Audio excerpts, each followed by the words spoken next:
You meet someone new, they say their name, you nod, and then 5 seconds later, it's gone, completely erased. You feel awful about it. But here's the thing. Forgetting names doesn't mean you're careless or have a terrible memory. Psychology actually explains why this happens to so many people. 1. Names don't stick because they don't mean anything. Your brain is designed to remember information that matters.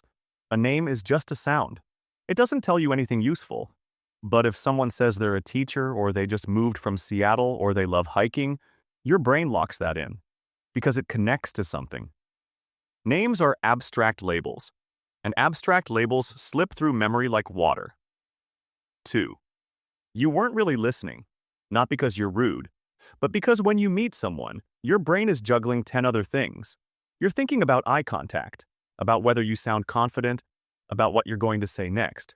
So when they introduce themselves, that name gets drowned out by everything else happening in your head. If your attention isn't fully there, memory doesn't form. 3.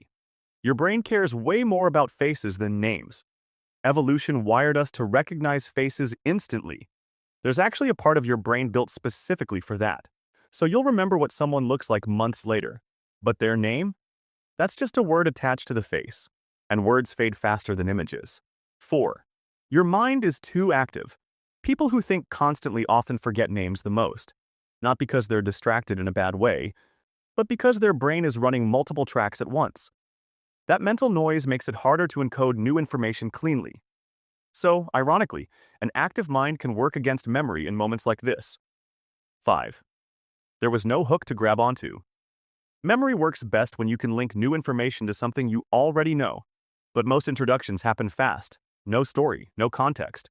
Just a name floating in space. And without something to anchor it to, your brain treats it like background noise and lets it go. If you forget names easily, you're not broken. Your brain is just being selective about what it keeps, and honestly, that's pretty normal.